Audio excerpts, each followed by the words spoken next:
नमस्कार दोस्तों। तो स्वागत है आपका हमारे YouTube चैनल ग्लोबल नॉलेज में जीके क्लासेस। इस चैनल में आपने कल इंट्रो में देखा होगा कि हमने बात करी थी कि इम्पोर्टेंट टॉपिक हम कवर करने वाले हैं और उन इम्पोर्टेंट टॉपिकों की श्रृंखला में आज सबसे पहले हम लेके आए हैं आपके लिए संविधान की शुरुआत, जो कि संवैधानिक विकास और संवैधानिक विकास की प्रक्रिया कैसे हुई, कैसे संविधान का निर्माण हुआ, क्या क्या एक्ट रहे, उन सभी के बारे में आज हम डिस्कस करने वाले हैं। ठीक है, तो शुरू करते हैं हम संविधान के बारे में। तो सबसे पहले जानते हैं कि संविधान है क्या। तो संविधान है क्या। तो संविधान शब्द का जो सबसे पहले प्रतिपादन किया था, सबसे पहले संविधान शब्द को किसने दिया था? तो सबसे पहले संविधान शब्द दिया सर हेनरी मैन ने। ठीक है, किसने दिया? सर हेनरी मैन ने ये सबसे पहले संविधान शब्द को दिया था। ठीक है, अब संविधान शब्द बना किससे है? तो संविधान शब्द का इंग्लिश होता है कॉन्स्टिट्यूशन। कॉन्स्टिट्यूशन, तो ये लैटिन भाषा के शब्द, जो लैटिन भाषा है उसके शब्द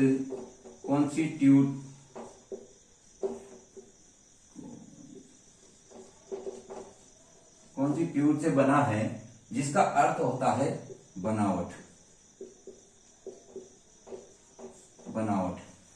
अर्थात जनता द्वारा निर्मित नियम व कानूनों का वह संकलन जिससे किसी देश या राज्य की शासन व्यवस्था चलाई जाती है, वो कहलाता है संविधान। संविधान एक कानूनी प्रलेख होता है जिसके द्वारा किसी भी देश व राज्य की शासन व्यवस्था चलाई जाती है। उस शासन व्यवस्था को चलाए जाने का जो तरीका होता है वो हमारे संविधान में उल्लेख होता है। तो संविधान का सबसे पहले शब्द किसने दिया था? सर हेनरी मैन ने दिया था, और ये लैटिन भाषा के शब्द कॉन्स्टिट्यूट से बना है। ठीक है, आप एक कॉपी पेन साथ में लेके रहिए और साथ के साथ नोट तैयार करते रहिएगा, ताकि उससे आपको बार बार वीडियो देखने की जरूरत नहीं पड़ेगी और एक साथ आप अच्छे से याद कर पाएंगे। ठीक है, तो यहाँ पे हमने संविधान के बारे में इतनी सी बात करी है। अब संविधान के बारे में कुछ बात करते हैं कि संविधान शब्द आया कहां से। तो संविधान शब्द का सबसे प्राचीन जो उल्लेख मिलता है, सबसे प्राचीन उल्लेख जो संविधान का मिलता है वो कहां से मिलता है? तो वो मिलता है हमें ब्रिटेन से। तो ब्रिटेन जो है, वहां का जो संविधान था वो परंपराओं पे आधारित था। इस ब्रिटेन के संविधान को हम सबसे प्राचीन संविधान मानते हैं। सबसे प्राचीन संविधान कहाँ का है? सबसे प्राचीन संविधान है ब्रिटेन का, लेकिन यह एक अलिखित संविधान है। क्या है? यह अलिखित संविधान है। ठीक है, अलिखित संविधान है जो कि परंपराओं पर आधारित है। परंपराओं पर आधारित। ठीक है, तो सबसे पहले लिखित संविधान जो आया, ये तो सबसे प्राचीन हो गया। अब सबसे पहले विश्व में जो लिखित संविधान आया सबसे पहले, वो कहाँ का आया? वो अमेरिका का आया। अमेरिका का संविधान सबसे पहला संविधान है जो लिखित में है। ठीक है, उसके बाद ये तो विश्व की बात हुई। सबसे प्राचीन संविधान ब्रिटेन का, सबसे पहला लिखित संविधान अमेरिका का। इसके बाद बात करते हैं एशिया की। तो एशिया के अंदर जो सबसे पहला संविधान आया है वो आया है जापान में। ठीक है, 1860 में। तो जापान में 1860 में सबसे पहले एशिया का सबसे पहला संविधान जापान का आया। उसके बाद भारत का जो संविधान है वो तो सबसे बड़ा संविधान है। भारत का जो संविधान है, जो सबसे बड़ा संविधान है विश्व का, सबसे बड़ा संविधान भारत का। ठीक है, उसके बाद एशिया का सबसे पहले संविधान कहाँ आया? जापान में आया। और सबसे नवीनतम संविधान जो है, नवीनतम संविधान है एशिया का, वो कहाँ का है? नेपाल का। ठीक है, सबसे नवीनतम संविधान नेपाल का, एशिया का सबसे पहला संविधान जापान का, सबसे प्राचीन ब्रिटेन का, वो अलिखित संविधान है। सबसे पहला लिखित संविधान अमेरिका का। ठीक है, तो यहां तक हम बात कर चुके हैं कि ये संविधान के बारे में बेसिक फैक्ट थे कुछ, इनको लिख लेना, नोट कर लेना।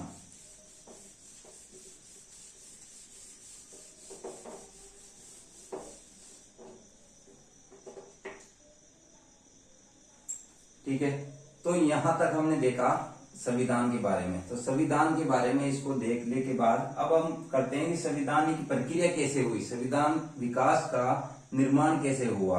तो वो कुछ एक्ट के माध्यम से हुआ है, कुछ एक्ट के माध्यम से संविधान का निर्माण हुआ है। तो उनमें सबसे एक्ट की श्रृंखला में हम पढ़ेंगे। सबसे ज्यादा तो 1909 का, 1919 का या 1935 का अधिनियम पढ़ाया जाता है, लेकिन हम इसमें उससे पहले भी पढ़ेंगे जहां से विकास हुआ है। तो इसमें कुछ चीज और है, संविधान को कुछ संज्ञा भी दी गई है लोगों ने। भारत के संविधान को सबसे पहले तो एक तो उधार का थैला कहा जाता है। क्या कहा जाता है? उधार का थैला कहा जाता है, क्योंकि भारत का जो संविधान है वो हर किसी से थोड़ी ना कुछ लेकर बनाया गया है, इसलिए इसको उधार का थैला कहा गया है। ठीक है, उसके बाद अब पढ़ते हैं हम एक्ट। तो सबसे पहले एक्ट पढ़ते हैं। तो सबसे पहले हम पढ़ेंगे 1773 का रेगुलेटिंग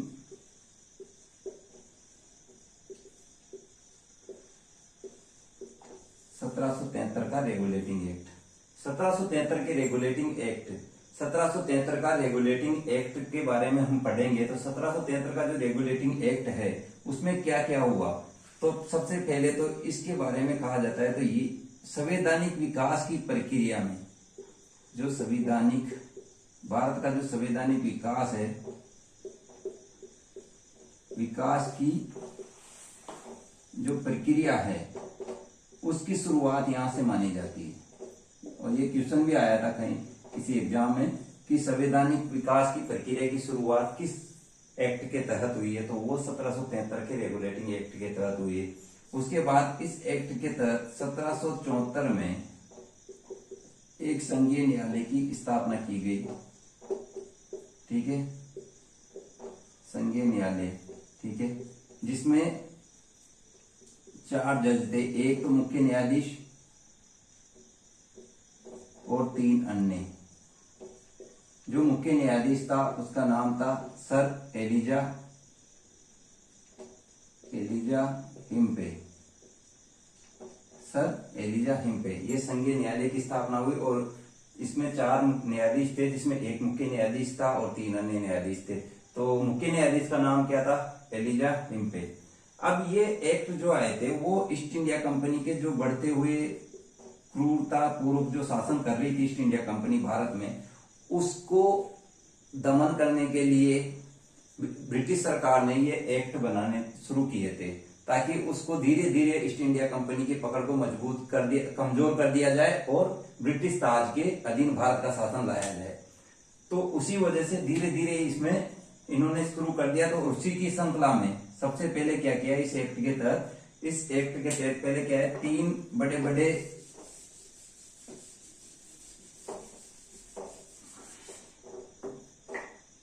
बड़े बड़े प्रांतों में भारत देश बटा हुआ था। सबसे बड़े प्रांतों में गवर्नर बैठा रखे थे सभी जगह ईस्ट इंडिया कंपनी ने। तो ये जो बंगाल, 3 बड़े प्रांत थे, सबसे बंगाल, मद्रास और बंबई।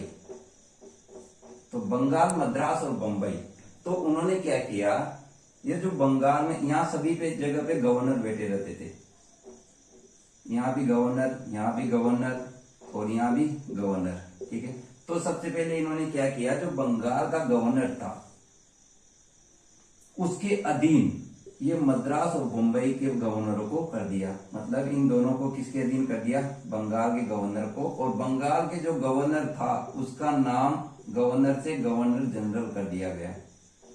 क्या कर दिया गया, गवर्नर से गवर्नर जनरल कर दिया गया।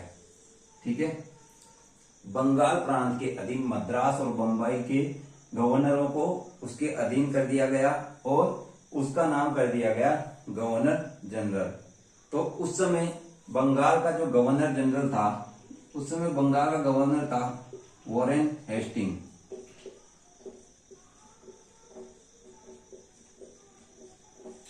तो वॉरेन हेस्टिंग यहाँ का गवर्नर था इस समय, तो उसी को गवर्नर जनरल बनाया गया। तो बंगाल का प्रथम गवर्नर जनरल कौन है, वॉरेन हेस्टिंग। बंगाल का पहला गवर्नर जनरल है वॉरेन हेस्टिंग। उसके बाद बंगाल की अगर बात करें कि बंगाल का पहला गवर्नर कौन है, तो बंगाल का जो पहला गवर्नर है वो है रॉबर्ट क्लाइव। रॉबर्ट क्लाइव सबसे पहला गवर्नर है बंगाल का रॉबर्ट क्लाइव, और सबसे अंतिम गवर्नर है वॉरेन हेस्टिंग बंगाल का, और सबसे पहला गवर्नर जनरल है बंगाल का वॉरेन हेस्टिंग। तो ये क्वेश्चन को समझना पड़ेगा, इसी में से दो तीन तरह के क्वेश्चन पूछ रहा है, क्योंकि बंगाल का प्रथम गवर्नर रॉबर्ट क्लाइव, बंगाल का अंतिम गवर्नर वॉरेन हेस्टिंग, और बंगाल का ही प्रथम गवर्नर जनरल वॉरेन हेस्टिंग। ठीक है, तो ये बंगाल के गवर्नरों के बारे में इस एक्ट के माध्यम से जो हुआ था। अब इसी के साथ क्या किया, गवर्नर जनरल की मजबूत स्थिति करने के लिए इन्होंने क्या किया, एक एग्जीक्यूटिव काउंसिल कार्यकारिणी परिषद बना दी, 4 सदस्य होते थे उसमें। तो ये दोनों मिलकर, ये समिति मिलकर और ये गवर्नर जनरल मिलकर ही सभी फैसलों का निर्णय करते थे बहुमत के आधार पे। तो इससे क्या किया कि बंगाल के गवर्नर जनरल को और भी मजबूती दे दी इन्होंने। उसके बाद इस एक्ट के तहत और क्या हुआ है, इस एक्ट के तहत 1773 का रेगुलेटिंग एक्ट था, तो इसके तहत और ये हो गया, बंगाल का गवर्नर जनरल हो गया, एग्जीक्यूटिव काउंसिल हो गई, और तो इसके तहत हुआ था बंगाल के गवर्नर जनरल के तहत सौर न्यायालय की स्थापना, इसके बोर्ड ऑफ डायरेक्टर की स्थापना इसके तहत हुई है, बोर्ड ऑफ डायरेक्टर की स्थापना हुई इसके तहत, जो कि ईस्ट इंडिया कंपनी के निर्देशन में कार्य करता था। बोर्ड ऑफ डायरेक्टर की स्थापना हुई जो कि ईस्ट इंडिया कंपनी के निर्देशन में कार्य करता था, जिसका कार्यकाल होता था 4 वर्ष, जिसका कार्यकाल होता था 4 वर्ष। ठीक है, तो ये एक्ट कंप्लीट हो गया है। 1773 का रेगुलेटिंग एक्ट में ये चीजें हुई है। उसके बाद अगला एक्ट पढ़ेंगे अपन,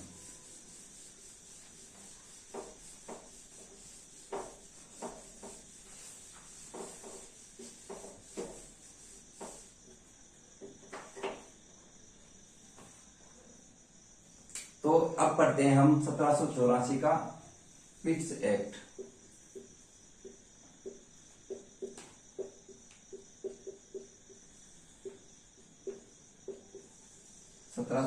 के बाद 1784 का पिट्स एक्ट, ये क्या हुआ, 1784 में क्या हुआ, यहां पर जो भारतीय प्रशासन पर ब्रिटिश सरकार की पकड़ को और भी मजबूत किया गया इस एक्ट के माध्यम से। ठीक है, इस एक्ट के माध्यम से भारतीय प्रशासन पर ब्रिटिश सरकार की पकड़ को और मजबूत किया गया, और पहली बार भारतीय भूभाग के लिए ब्रिटिश आधिपत्य क्षेत्र का शब्द का प्रयोग किया। क्या किया इसमें, भारतीय भूभाग के लिए, यह भी क्वेश्चन आ चुका है, भारतीय भूभाग के लिए पहली बार ब्रिटिश आधिपत्य क्षेत्र का प्रयोग किया, ब्रिटिश आधिपत्य क्षेत्र का प्रयोग किया। ठीक है, इसमें क्या किया, भारतीय भूभाग के लिए ब्रिटिश आधिपत्य क्षेत्र का प्रयोग किया। उसके बाद कार्यकारिणी समिति में गवर्नर जनरल की संख्या को और भी मजबूत करने के लिए, उसकी पावर को और बढ़ाने के लिए जो एग्जीक्यूटिव काउंसिल थी उसमें 1 सदस्य कम कर दिया गया और 3 सदस्य रह गए। तो ये तो खैर इतना इम्पोर्टेंट नहीं है। इसके बाद जो है ना, इस एक्ट के माध्यम से एक बोर्ड ऑफ कंट्रोल की स्थापना करी, बोर्ड ऑफ कंट्रोल की स्थापना करी। बोर्ड ऑफ कंट्रोल की स्थापना करने का उद्देश्य ये था कि इसकी वजह से उन्होंने क्या किया, बोर्ड ऑफ डायरेक्टर जो ब्रिटिश ईस्ट इंडिया कंपनी जो देख रही थी, तो ईस्ट इंडिया कंपनी के जो उसको केवल व्यापारिक गतिविधियों तक ही सीमित कर दिया गया।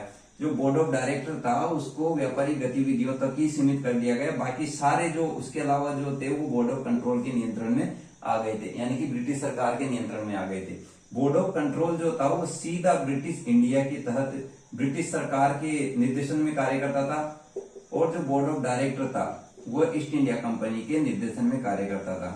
ठीक है, ये हुआ था 1784 के पिट्स एक्ट के तहत। अब इसके बाद अगला एक्ट आता है, ये साथ ही साथ नोट करते चलना आप।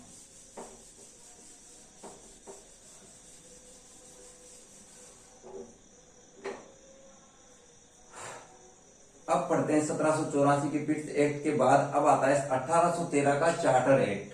क्या आता है, 1813 का चार्टर एक्ट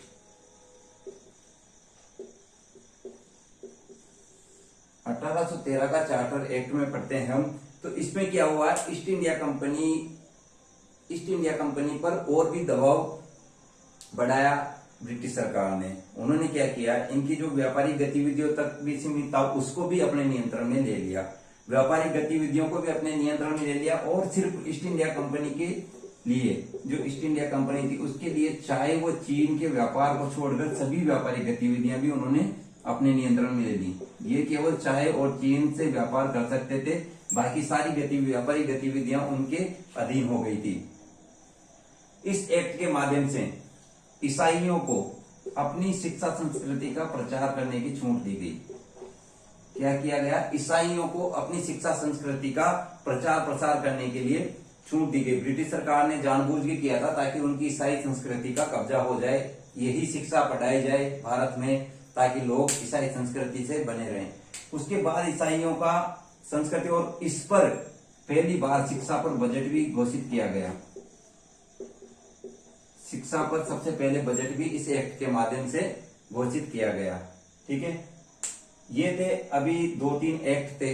तो हम इस तरह से छोटे छोटे वीडियो में हम कवर करेंगे, क्योंकि ज्यादा लंबा वीडियो होते ही ना तो छात्र देख पाता है उनको, ना ही कुछ उसको बोरिंग सी महसूस होने लगती है। तो धीरे धीरे हम 3-3 ऐसे छोटे छोटे वीडियो बना के कवर करेंगे। तो आज के लिए इतना ही। अब अगला जो चैप्टर है संवैधानिक विकास का, वो हम अगले वीडियो में कवर करेंगे और वो जल्दी ही आपको मिल जाएगा।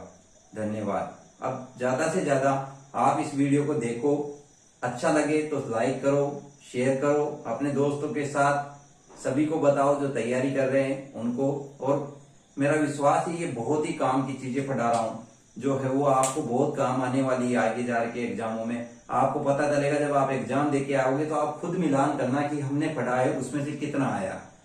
90% आपको मिलेगा, ये मेरी गारंटी है। तो आप विश्वास रखिए और पढ़ते रहिए। जय हिंद। तैयारी करते रहिए।